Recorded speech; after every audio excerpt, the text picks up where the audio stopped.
lebih tampil suci di hadapan orang lain ketimbang di hadapan Allah Subhanahu wa Ta'ala. Ini hal sepele. Banyak laki-laki yang lebih suka berzina, main perempuan, atau bahasa lain jajan, atau beli satih gitu. Ada yang berkata, untuk apa sih pelihara kambing? Kalau pelihara kambing harus dibuat kandangnya, mestinya beli saja satih. Kalau dagingnya sudah dimakan, buang saja tusuknya. Ini konsep yang salah. Assalamualaikum warahmatullahi wabarakatuh. Kembali lagi ke channel kami, tentu saja dalam cerita berita amalan rakyat Nusantara.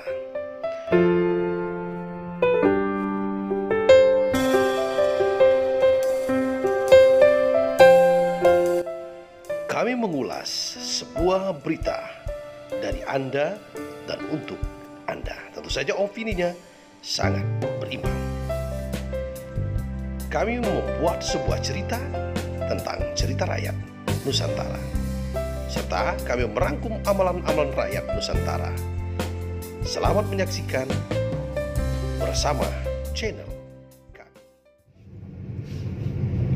Assalamualaikum warahmatullahi wabarakatuh. Sahabat AK, dimanapun Anda berada pada kesempatan ini, tentu saja semoga sehat selalu. Puji syukur kita kehadirat Allah Subhanahu wa Ta'ala, bahwa kita masih diberikan oleh Allah Subhanahu wa Ta'ala suatu kesempatan menikmati udara yang Allah gratiskan kepada kita. Selawat serta salam semoga tercurah kepada junjungan kita, pemimpin kita, guru kita, sang pencerah sejati Nabi Muhammad SAW. Dalam konsep ini saya hanya ingin berbagi dengan teman-teman sekalian. Tentu saja sebuah makna yang sering kita lupakan, bahwa kita sering mencela sebuah perbuatan sunnah, sering mencela dalam perbuatan orang yang berbuat baik, tetapi terkadang kita tidak mampu melakukannya. Bahkan terkadang kita melakukan perbuatan yang dilarang oleh agama. Dalam kesempatan ini saya hanya menggambarkan sesuatu yang sudah diperintahkan oleh Allah Subhanahu wa Ta'ala kepada kita, terkadang kita melupakannya. Ini sahabat. Misal saya contohkan, ada orang yang membanting tulang, bekerja keras, kadang penghasilannya itu hanya 100.000 atau 200.000 satu minggu, bahkan ada di bawah itu. Ada yang suka mengatakan, mencela bahwa orang tersebut kenapa kerjanya hanya seperti itu, tidak punya inovasi, tidak punya pikiran untuk mencari pekerjaan lebih baik lagi. Sementara dia sendiri tidak bekerja, sementara dia sendiri lebih cenderung banyak mengeluh. Nah ini teman-teman sekalian, sahabat sekalian, ini yang harus kita rubah mindset tersebut, atau pola pikir kita harus dirubah. Apapun bentuknya harus kita nikmati. Saya pernah menonton sebuah video yang sangat menginspirasi sekali. Pada suatu tempat di daerah di Pulau Jawa, itu ada seorang nenek-nenek yang sudah hampir 20 tahun menjual nasi uduk di pinggir jalan trotoar, dan menjual makanan manisan gitu, seperti ada makanan Jawa yang sering dikasih gula merah. Pada suatu hari, seorang anak sekolah, mungkin tidak terlalu jauh dari kosannya, termasuk doyan menjadi penggemar jualan yang dilakukan oleh nenek tersebut. Barangkali sudah hampir 1 bulan dia memperhatikan, kenapa setiap dia beli makanan kepada nenek itu selalu memberikan sebutir atau 2 butir gula, dilemparnya ke trotoar. Lantas sang mahasiswa itu bertanya kepada nenek itu, "Nek, boleh saya bertanya kepada nenek?" Nenek itu menjawab, "Bolehlah nak, ada apa nak?" "Kenapa nenek setiap saya membeli makanan kepada nenek, saya lihat nenek melemparkan butiran gula ke jalan itu, ke trotoar? Apa Aku nanya, Nek. Nenek menjawab, itu pelaris. Sang mahasiswa berpikir, kok nenek ini pakai pelaris? Maksudnya ilmu atau gimana gitu. Lantas dia bertanya lagi, maksudnya pelaris bagaimana, Nek? Bahkan bukan hanya pelaris, Nek, bisa mendatangkan semut, Nek. Sang nenek tertawa. Hal ini sudah saya lakukan, Nak, lebih kurang 20 tahun, kata nenek itu. Kenapa? Agar semut-semut yang ada di sekitar nenek pun kebagian rezekinya. Jadi mereka juga mendoakan kita, akhirnya nenek dapat rezeki. Alhamdulillah nenek sudah 20 tahun jualan di sini. Anak nenek sudah tamat sekolah, sudah tamat kuliah. Betul, dia kuliahnya di Universitas Indonesia. Hari ini nenek alhamdulillah sudah bisa umroh, katanya. Diumrohkan oleh anak saya, yang alhamdulillah saat ini sebagai kuli di Pertamina. Terdiamlah seorang mahasiswa itu. Akhirnya kesimpulan seorang nenek tua yang menjual nasi uduk, gorengan, manis-manisan kayak ondel-ondel itu di trotoar, tetapi setiap pagi dia memberikan sodako kepada semut. Nenek itu berkata, Nak, kalau sebutir dua butir gula ini untuk kita tidak ada apa-apanya, tapi untuk bagi semut ini bisa berapa semut yang memakannya.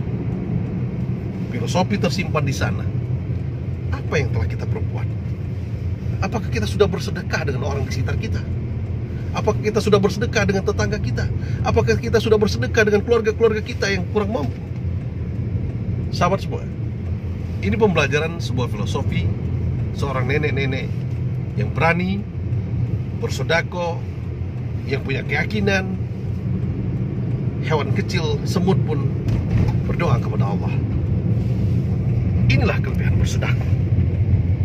Tetapi terkadang kita masih banyak berpikir, merasakan bahwa orang yang sudah mulai beribadah, orang yang menjalankan sunnah perintah agama, seakan-akan diejek, seakan-akan dihina, seakan-akan seolah-olah sudahlah, dan lebih tampil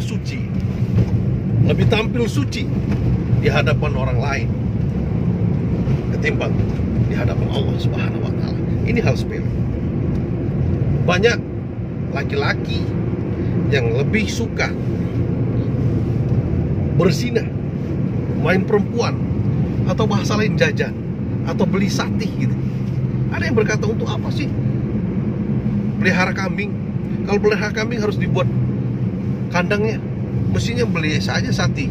Kalau dagingnya sudah dimakan, buang saja tusuknya. Ini konsep yang salah. Bayangkan teman-teman sahabat semua, satu kali kita berzina 40 hari malaikat tidak mendekati kita. Bagaimana rezeki mau datang? Bagaimana malaikat yang membawakan rezeki mau datang? Bagaimana malaikat yang mencatatkan amal baik kita mau datang? Tentu saja konsep ini yang harus kita rubah, sahabat semua. Kategorinya, ada orang yang berpoligami, dia ejek gitu. Poligami, menduakan istrinya. Kalau dia mampu sesuai syariat, sesuai ajaran Islam, tidak masalah. Ketimbang berzina. Poligami mungkin di suatu kampung, di suatu daerah, mungkin dibenci atau tidak disenangi oleh masyarakat di sana.